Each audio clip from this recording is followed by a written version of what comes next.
एक समय एक कथा सुनाता हूँ। ये आदरणीय मुलुकदास साहिब जी ये अरोड़ा जाति में किसान थे, यानी खेती करते थे, बहुत बड़े जमींदार थे। और परमात्मा कहते हैं जो जन मेरी शरण है ताका हूँ मैं दास, गेल गेल लग गया फिर जब तक धरती आकाश। और 100 छल छिद्र मैं करूं अपने जन के काज, अपनी प्यारी आत्मा को इस दलदल से निकालने के लिए 100 छल छिद्र करता हूँ, पता नहीं के वेश बना कर भटकता हूँ। एक नगर में परमात्मा सत्संग कर रहे थे। ये समय समय पर आकर भक्ति जीवित कर जाते हैं दाता कबीर साहब। उसी नगर में मुलुकदास के गांव में 5-4 सेवक थे, गरीब गरीब व्यक्ति। और परमात्मा उनके घरों में रुके हुए थे, सत्संग करते थे। भगत कहते थे जी कल हमारे भोजन करना। 1 हफ्ते के लिए रोक लिया। 5-7 भगत परिवार थे। तो परमात्मा जिस भी घर में जाते उनका उद्धार करने के लिए, उनके कर्म बनाने के लिए, तो सब भगत ये सोचते गुरुजी आए हैं, अच्छा भोजन करवाऊं, यानी खीर बनावें, हलवा बनावें। तो वो चौधरी साहब जो मुलुकदास जी थे, नंबरदार गांव के चौधरी 1 नंबर के, जैसे आजकल सरपंच होते हैं, उसमें नंबरदार की इतनी प्रभुता होती थी। वो तो सुबह सुबह घूमने जाता या घूम कर जंगल से वापस आता खेतों से। तो उधर से क्या होता, गरीब के घर में परमात्मा विराजमान थे और वहां हलवा चढ़ा दिया। हलवे में पात डालें जब कड़े में, तो मैक दूर तक जाया करे। अब उस मुलुकदास जी ने पूछा रहा क्या हो रहा भाई यहाँ? जी हमारे गुरु जी आए हैं और आओ आप भी भोजन पालो। उसने देखा भाई एक आदमी बैठा है, ये तुम्हारे गुरु हैं? कहा जी मैं। वो चला गया। फिर दूसरे दिन दूसरे के घर में, अरे क्या हो रहा है भाई यहाँ पर? आज यहाँ हो रही है कुछ चढ़ सी। तो उन्होंने बताया कि जी हमारे गुरु जी आए हुए हैं। तो कुछ लोग कहने लगे उस मुलुकदास को कि भाई नंबरदार, गांव में एक ठग आया हुआ है, इन श्रद्धालुओं को लूट रहा है, अच्छे बढ़िया खीर हलवे खाता है और भाई काम करता नहीं, नबी लूट रहा है। वो मुलुकदास वैसे तो भगत आदमी था, लेकिन यह चौधर बहुत बुरी होती है प्रभुता। जाके जिस भगत के घर वो रुके हुए थे परमात्मा उस दिन, अब वो मुलुकदास जाकर के उस घर में प्रवेश हुआ जहां परमात्मा विराजमान थे। और परमात्मा कबीर जी से कहने लगे, ए भाई आप कौन हो और यहाँ क्या कर रहे हो? परमात्मा के बोलने से पहले ही जो भगत था जिसके रुके हुए थे, 2-4 भगत और बैठे थे, खड़े होकर कहने लगे चौधरी साहब ये हमारे गुरु जी हैं और सत्संग करने आए हुए हमारे यहाँ। तो कहने लगे भाई तू करके क्यों नहीं खाता है? अच्छा हट्टा कट्टा दिखे तो दुनिया को मूर्ख बना रहा है, अब ना करके खाया कर। तो परमात्मा कहने लगे भाई मुझे तो बिना करे मिल जाए। चौधरी साहब मुझे तो बगैर काम किए ही दे रहा है भगवान। तो मुलुकदास कहने लगा तेरे को बिना करे दे रहा है, मुझे क्यों नहीं देता भगवान? कि आपको भी दे देगा यदि आपको विश्वास होगा और उन क्रियाओं को करोगे जिससे भगवान बिन मांगे भी देता है। तो कहने लगा क्या तेरा भगवान मुझे आज रोटी दे देगा? हाँ जी दे देगा, क्यों नहीं, विश्वास करो। बोला अच्छा, अगर ना जी तो सजा देख ले, फिर मैं तेरे को अपने खेतों में रखूंगा मजदूर बना के। और परमात्मा बोले जब भगवान ने तेरे को आज रोटी दे दी तो क्या करेगा कि मैं तेरा चेला बन जाऊंगा? परमात्मा बोले भाई ठीक है, पर याद रखिए इस बात ने, पक्का हूं भाई वचन का मैं।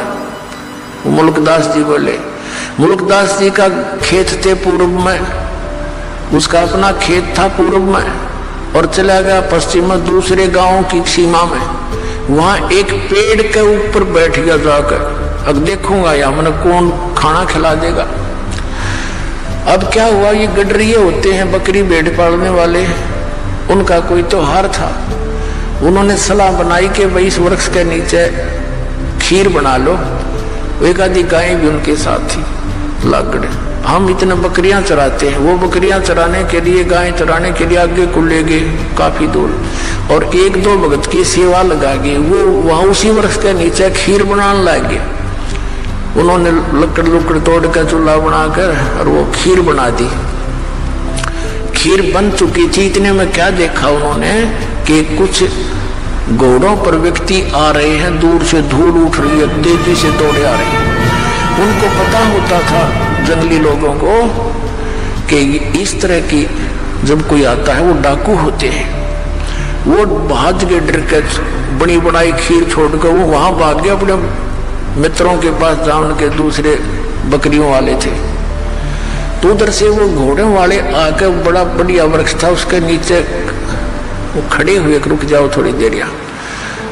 एक कहने लगा इसमें क्या बना रहा है, ये क्या है देखियो। उनका सरदार बोला, एक डाकू नीचे उतरा जी, इसमें तो खीर है। वो समझ के डरता भाग गया होगा कोई तुम्हारे को देखकर, और खीर बना रखी। तो भाई और कहने लगे दूसरे डाकू के, उस्ताद भूख लग रही है, ला खिला इसने। एक उनमें समझदार साहब बोला, अरे भाई कदे कोई जहर मिला गया हो, कोई साजिश हो, किसी ने खिला के देख लो। उन्हीं में से एक बोला, भाई वो कहाँ गया होगा, यहीं की तो छुप रहा होगा, तो ढूंढ लो उन्हें और उसी को खिलाएंगे। अब वो देखा इधर उधर बोझड़े आसपास के झाड़ों ढूंढों में, एक ने ऊपर देखा, अगर वो बैठा, उन्होंने सोचा डरता चढ़ गया ऊपर ही। तो उन्होंने कहा, भाई नीचे आ जा, कौन है तू? वो कहने लगा, ना मैं नहीं आऊं नीचे। उसने जो ना करा था डाकू है, उन्होंने सोचा पूरा चलते होंगे। उनका शक हो गया कि भाई वो गड़बड़ है कुछ ना कुछ, नीचे क्यों नहीं आता, नीचे आओ है तेरे मारे गोली। जब उन गोली दिखी तो आप शट दे ही नीचे, मारेंगे तो भाई। 1 मिनट में नीचे बैठ के बोलो जी अब ये खीर खा। उसने गाल के थोड़ा सा पर तो ढक्कन सा था, उसमें खीर गाल दी, अब खा इसने। बोला कतई नहीं खाऊं। अब वो उसकी प्रतिज्ञा टूटे, नो नाटे। उनका पक्का शक हो गया कि बदमाश कुछ ना कुछ गड़बड़ कर रहा है इसमें। दो मारे जूत और लात मारी, खा बैठ के। अब उसने सोचा ये गढ़ेंगे और गड़ा पीटेंगे। उसने वह खा ली और खा के एक मारी लात, 1 घंटे बैठाए रखा, अब मरेगा तो मर लेगा। जब देखा ठीक ठाक है, उसने कहा जी वैसे कोई और बात थी और ये तो कोई और बनाओ थे, वो भाग गए डर के। तो बोला तो भाग यहाँ से, उसका मारी लाते को भाग लिया।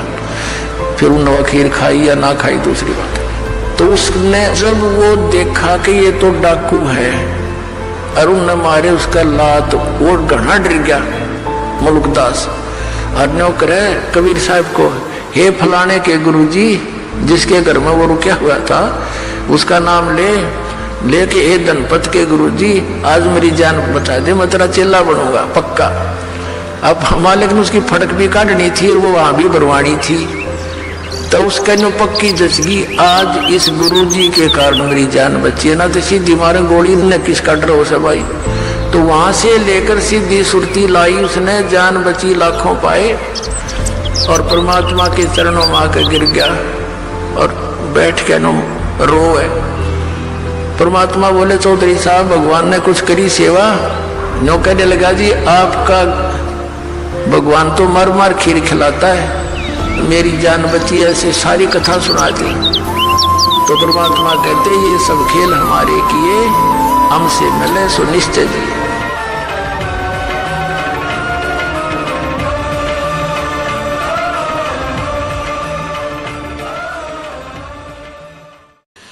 एक समय एक रानी थी, भक्त संत रविदास जी की शिष्या होगी वो। और जब तक वो संत रविदास जी कबीर परमात्मा के सर में नहीं आया था, यानी रहते थे साथ ही साथ वो, लेकिन परमात्मा ने भी उनको शरण में लिया नहीं था, क्योंकि रामानंद जी से उनको दीक्षा दिलाई थी। एक ब्राह्मण था और वो रविदास जी के पास गया और कहने लगा, रविदास जी चल गंगा में नहा के आते हैं। तो रविदास जी कहने लगे, भाई क्योंकि रामानंद जी को परमात्मा कबीर जी ने ये ज्ञान दे दिया था, तो रामानंद जी ने रविदास जी को वो ज्ञान जचा रखा था। तो रविदास जी कहने लगे भाई हमारी गंगा तो हमारा यहीं पर है, सिमरन है, और हम गंगा में नहीं जाते। काफी उसने कहा, नहीं मान्य रविदास जी। तो रविदास जी कहने लगे भाई एक काम करिए। तो ब्राह्मण कहने लगा कि भगत जी कुछ गंगा में कोई पैसे डालने हो दान पुण्य करने खातिर दे दिए, मैं डाल दूंगा। उसने न सोचा था ये 2-4 रुपये दे देगा, कुछ मंगा लिए, कह देगा डाला गंगा में। तो रविदास जी बोले भाई एक काम करिए, ये ले जा मेरा 1 रुपया, और गंगा जी हाथ काट के जो रुपया ले वह यूं हाथ में पकड़े तो दे आइए ना, वापस ले आइए। अब उसने सोचा कौन देखेगा, उड़ा मैं अपनी जेब में डाल लूंगा और कह दूंगा दे दिया मैंने, वो हाथ में पकड़ा था उसने। अब उसने जाकर एक बार तेने बोल दिया, हे गंगा मैया, भगत रविदास ने आपके लिए 1 रुपया भेजा है, न्यू क्या है हाथ में ग्रहण करे। एकदम हाथ निकला बाहर और ले लिया। दूसरे हाथ में क्या निकला, एक सोने का सुंदर कंगन, वो पंडित जी को दे दिया, और गंगा ने कहा ये उस परम संत को दे देना, सोने का कंगन। अब पंडित जी का गया बेईमाना, अग भाई के बेरा फटेगा, रविदास जी ने ठगा ला जेब भीतरली में, और उसने आके राजा को दे दिया। अच्छे पीछे मिलेंगे। राजा ने अपनी रानी को दे दिया। रानी कहने लगी इस आता है एक और चाहिए, ये तो जोड़ा होता है। उसके कुछ पैसे दे दिए, जैसे भी 20, 30, 50 रुपये थे उस कंगन के, पहले महंगे सस्ते होते थे भाव। अब राजा नौबामण फिर बुलाया, पंडित जी बात सुन, एक और लिया, नितरा बकल तारांगे नहीं ले आता। क्यों? उसा कंगन उसने सारा पटक सर पटक लिया, कितना नहीं पाया। वो जब दुखी हो लिया, अकीब जान बच्चा नहीं, रविदास जी के पास चले, शायद वो फिर 1 रुपया दे दे, मैं गंगा में दे आऊं और फिर वहां से मिलेगा मुझे। तो फिर रविदास जी के पास गया पंडित जी, कहने लगे भगत जी आज तेरे हाथ में मेरे परिवार की जान है। राजा ने जब वो 1-2 बार नकारा कर दिया, जी और तो ना पाता, ने बोला रानी का आदेश है, या तो लिया नहीं तेरे पूरे परिवार ने कोल्लू में पीड़ाएंगे। पहले ऐसे जुबान पर कानून होता था राजाओं का। अब वो बना डर गया, फिर आखिर में आया रविदास जी के चरणों में पड़ गया, रोए पड़ा। रविदास जी कहने लगे क्या हो गया, क्या हो गया ऋषि जी, क्या बात है, क्यों रो रहे हो? नो बोला जी जान बचा दो, आज आपके हाथ में मेरे परिवार का जीवन है। रविदास जी बोले भाई कहानी बता क्या है? नो बोला जी आपने जो वो रुपया दिया था वो मेरी जान का झाड़ हो गया। रविदास जी बोले भाई कारण बता, मेरा रुपये का कह रहा, पहले तू ये बता वो रुपया मैया ने लिया कि नहीं तेरी ने बोला जी मैया ने लिया, एक हाथ से रुपया पकड़ लिया, दूसरे हाथ से कंगन दे दिया सोने का। मेरे को आ गया लालच, मैंने दे दिया राजा को, उसने मेरे 150 रुपये दे दिए उसके, यानी उसमें 100 रुपये तो आजकल लाख रुपये के बराबर थे। अब उसने रानी को दे दिया, रानी ने जिद कर दी कि एक और चाहिए तो जोड़ा होया करे। अब वो दूसरा मैं सारा सर पटक लिया, मुझे मिल नहीं रहा, राजा का आदेश से जो दूसरा नहीं लेकर आया था मेरे पूरे परिवार को खत्म करेगा। नो बोला 1 रुपया और दे दे, मैं गंगा मैया ने देकर ले आऊंगा। नो बोला इससे वो जहाँ वो जूते बना रहा था ना रविदास जी, वहाँ एक कुंडा होता था पानी का, एक कुंडा सा पानी का होता था, जैसे डोंगा टाइप मिट्टी का, जमीन में गाड़ दिया करते, उसमें से डोरी गिल्ली रखते थे वह, और जूते गांठ बनाते थे ना उसमें गिल्ली बोरी, और उसमें वो चाम भी भेकर रखते थे, चमड़े को भिगो कर रखते थे। पहले जो ये चमार जो जूते बनाते थे, ये जीव हिंसा का किया हुआ चाम नहीं लेते थे। कोई स्वाभाविक कोई पशु मर जाता था, उसी का चाम उतार के, यानी वो पाप के भागी नहीं होते थे, तो उसमें चाम भी भिगोया करता था चमड़ा कुंड में। तो रविदास जी बोले इस कुंड में हाथ दे कर काट ले जितने कंगन चाहिए। अब पंडित जी पहले तो दूर बैठा था, एक लत कपड़े से बोझ के, और मरता क्या नहीं करता, वो हाथ दे दिए उसमें, वो चाम के पानी में, हाथ मारा तो उसके अंदर से 3-4 कंगन आए, एक जैसे, वो बिल्कुल डिट्टो कॉपी। अब रविदास जी बोला बाकी यहीं डाल दिया ना, और सामत आ जाएगी तेरी, एक ले जा अपना। अब उसने तो कलदा पाटन हो रहा था, वो तो लेकर चला गया। अब वो रानी ने पूछा भाई तू लाया कितने पल दनाटे था, सच्ची बता।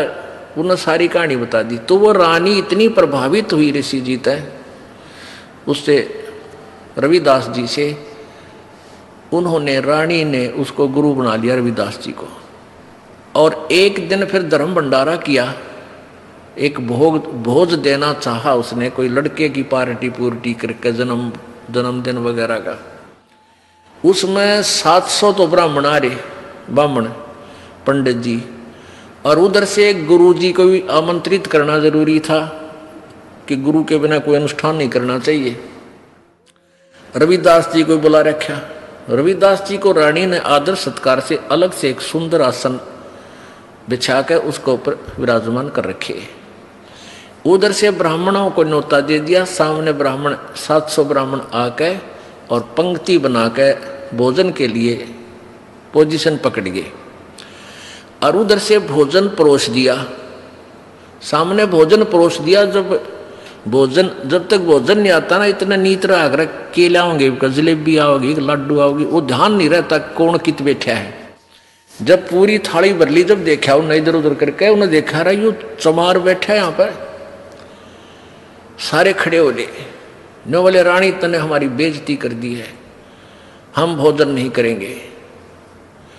अब ये चमार यहाँ बैठा रखा है, तने तो हमारा दीन भ्रष्ट कर दिया, हम ब्राह्मण हैं। अब रानी कहने लगी ब्राह्मणों रोटी खानी है तो खा लो ना, मेरे गुरुजी तो यहीं बैठेंगे, ये नहीं उठेंगे यहाँ से। अब रविदास जी कहने लगे रानी बात सुन बेटी, आय अतिथि का अनादर नहीं करते, पाप लग करे।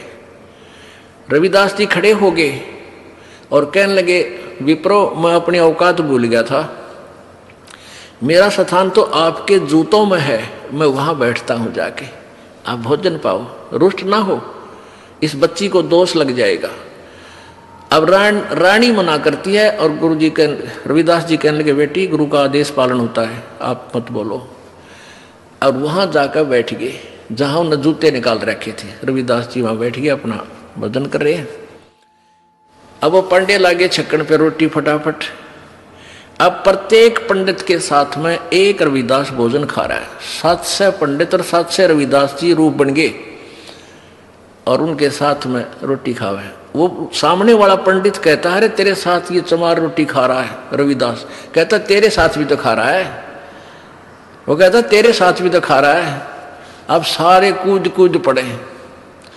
रविदास जी कहते हैं ए ब्राह्मणों मेरी और इंसल्ट मत करो, मैं तो देखो यहाँ बैठा हूँ, मुझे बदनाम मत करो। वहां देखा सचमुच वहां भी बैठा, 700 रूप में उनके साथ खड़े।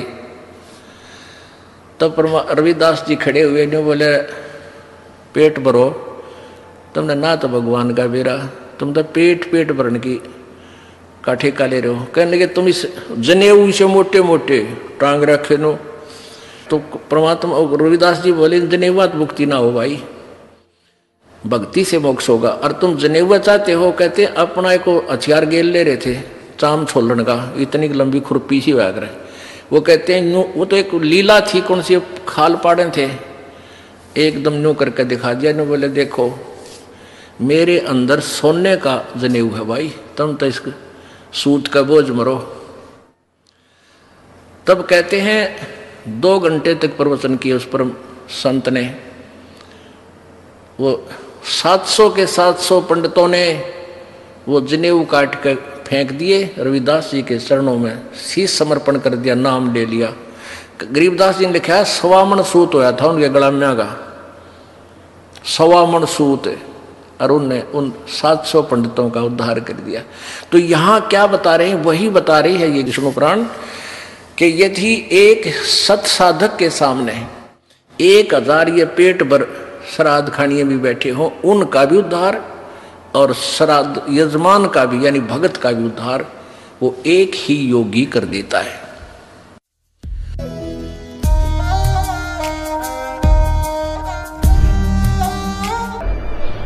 परमात्मा उसको कहते हैं जो किसी की आत्मा नहीं दुखावे। कोई किसी का बेटा नहीं मारा, किसी की बेटी नहीं मारा, किसी का कैंसर नहीं करे, किसी का कोई दुख नहीं दे, केवल सुख सुख दे, उसको परमात्मा कहते हैं, श्रेष्ठ आत्मा। और हम उस परमात्मा को ना समझकर इस काल को परमात्मा कहने लगे। और किसी का बेटा मर गया, किसी की बेटी मर गई, किसी का बाप मर गया, किसी की माँ मर गई, कुणबा का कुणबा घाणी, कैंसर से पीड़ित हाहाकार मच रहा है। ये परमात्मा का लोक है, परमात्मा का लोक सतलोक है, जहाँ दुख नाम की चीज नहीं। आपके ऊपर कैसे रहम हुआ है परमात्मा का, आपको शिक्षित किया। अगर अशिक्षित होते तो आप मेरा पत्थर मारते, ये क्या कह रहा है। और आज कुछ दिनों के बाद देखिए दास को पलकों पे बिठाएगी पूरा संसार। गरीब साध साध सब नेक हैं, आप अपनी ठोरे, जो सतलोक ले जाएंगे वो साधु कोई और। सबसे पहले आप जी ने इस मार्ग पर सफल होने के लिए इस दास के वचन अर्थात जो मर्यादा है उनको लक्ष्मण रेखा समझनी पड़ेगी। जैसे एक बार श्री रामचंद्र जी वनवास में थे, साथ में सीता जी और लक्ष्मण भाई भी था उसका, और एक छल किया था रावण ने सीता का अपहरण करने के लिए। तो उसमें उसका रावण का मामा मारीची एक हिरण बनकर स्वर्ण का सोने का, और सीता जी ने वहां कोई बगीची लगा रखी थी, उसको तोड़न लग गया। सीता ने उसको देखा और कहा, उस पर आसक्त होगी, अपने पति से कहा कि इस हिरण को मेरे लिए लाओ, मुर्दा लाओ चाहे जिंदा लाओ, मुझे चाहिए। श्री राम उनके पीछे चल पड़ा,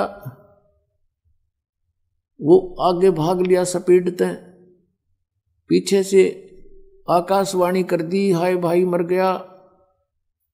तो सीता ने अपने देवर लक्ष्मण से कहा, तेरा भाई आपत्ति में है, तू जाइए। और रामचंद्र जी कह कर गए थे लक्ष्मण को कि तू मत आना, जंगल का काम है, कोई आपत्ति ना आ जाए सीता पे। तो उसने कहा कि मैं नहीं जाऊंगा, मेरे भाई का आदेश नहीं है। तो सीता ने बुरा भला कह दिया कि तेरी नीत में खोट है, तू चाहता है वो मर जावे, तू मुझे पत्नी बनाना चाहता है। इस बात का दुख माना उसने लक्ष्मण ने और कहा, ठीक है माता मैं जाता हूं। बड़ी भाभी को माता के तुल मानता था, उसके मन में दोष था सीता के। लेकिन एक काम करना, मैं तेरी झोपड़ी के चारों तरफ एक मंत्र बोलकर रेखा खींच कर जाता हूं, तू इससे बाहर मत जाना। सीता ने कहा ठीक है। लक्ष्मण भी चला गया पीछे से। रावण आ गया एक साधु रूप बना के आटा मांगने के लिए, और कहा माई आटा दे। सीता ने कहा आजा महाराज ले जाओ। रावण जो ही उस रेखा के निकट आया, उसमें से अग्नि निकली भयंकर, उसको खत्म कर देती। रावण एक 10 कदम पीछे गया बहुत स्पीड से, और कहा कि आटा देना है जिससे बाहर आकर दो, साधु संतों के साथ ऐसा व्यवहार नहीं करना चाहिए। अब सीता जी ने सोचा क्या फर्क पड़ता है, अभी आटा देकर आ जाती हूं रेखा उल्लंघ कर। ऐसा उसने अपनी सोच से सोचा। आटा लेकर के बाहर निकली, जो भी भिक्षा डालनी थी वो लेकर के रेखा पार करके आगे चली गई। रावण ने वहीं से बाजू पकड़ी और कंधे पर डाल ली और उठा ले गया। अपने आत्माओं, जो उस रेखा को लगा कर गए वो कोई मूर्ख थोड़ी थे, वो उसकी अज्ञान सोचती के फर्क पड़ा है, ईब गईर अभी आ जाते हूं। अब कितना फर्क पड़ गया, और कैसे आई वापस। करोड़ों व्यक्ति मरवा दिए, आप भी ब्रांड मट्टी करवाई और लाखों लोग मरवा दिए। तो पुण्यात्माओं, परमात्मा कहते हैं जब लग हंसा हमरी आना, और काल लगैनी तेरा बाना। जब लग ये हंस ये पुण्यात्मा मेरी मर्यादा में रहेंगे, तब तक काल बली तेरा कोई अटैक नहीं हो सकता इन हंसों पर। और जब मर्यादा तोड़ देंगे तो फिर रावण की तरह बाजू पकड़ ले जाएगा यू काल, और बहुत दुर्गति हो जाएगी आपकी। तो इसमें सबसे बड़ी मर्यादा है, मर्यादा में रहना है, और ये फिर मोक्ष दूर नहीं है। तो इस परमात्मा अपने उस विधान अनुसार अच्छी आत्माओं को आकर मिलता है, सतलोक से चलकर आता है। उनमें से किन किन महापुरुषों को मिले, और उसमें यह भी लिखा कि वो दृढ़ भक्त को मिलता है, नकली को नहीं मिलता। उनमें से कौन कौन भक्त हैं जो अभी आपको वर्णित किए। पुण्यात्माओं, ये 7 दिवसीय सत्संग इसीलिए किया गया है कि इसमें हम विशेष डिटेल से आपको सत्संग सुना सके, क्योंकि ये इतना विस्तार से ज्ञान देना पड़ता है, उस अज्ञान को हटाना पड़ता है, वो रेग मार लगाना पड़ता है जो अज्ञान हमने ठोक रखा है, भर रखा हमारे अंदर उस अज्ञानी संतों ऋषियों ने। उसके साथ साथ ये ज्ञान सुनाकर, ये प्रमाण दिखाकर, सदग्रंथ दिखाकर, महापुरुषों के महिमा सुना करके वो रेग मार लगाया जाता है, और फिर यथार्थ ज्ञान ओरिजिनल पेंट आप पर किया जाता है। यदि जरा सा भी पुराना रंग आपके ऊपर रह गया तो ओरिजिनल पेंट को वो टेकन नहीं देगा, सेट नहीं होने देगा। इसलिए इतनी मेहनत ये दास करता है, बार बार समझाने की चेष्टा करता है, बार बार प्रमाण देता है, रह रह कर वो कथाएं सुनाता है जो आपके हृदय में जमा हो जाए, जैसे पुराना रंग जमा हो चुका है और वो निकल जाए, ये समा जाए। अब ये जो दिन है ये बहुत शुभ दिन है। कौन सा दिन? जिस दिन परमात्मा पृथ्वी पर आते हैं और महापुरुषों को मिलते हैं, जैसा कि वेदों में प्रमाण है, आपने देखा। और फिर इन महापुरुषों की जीवनी में प्रमाण है कि कौन परमात्मा ने ऐसी लीला की, तो इससे भगवान भी पहचान में आएगा और ज्ञान भी समझ में आएगा और समाधान भी पक्का होगा कि सचमुच यही है वो परमात्मा की वे ऑफ वर्शिप, परमात्मा की पूजा की विधि भी यही है।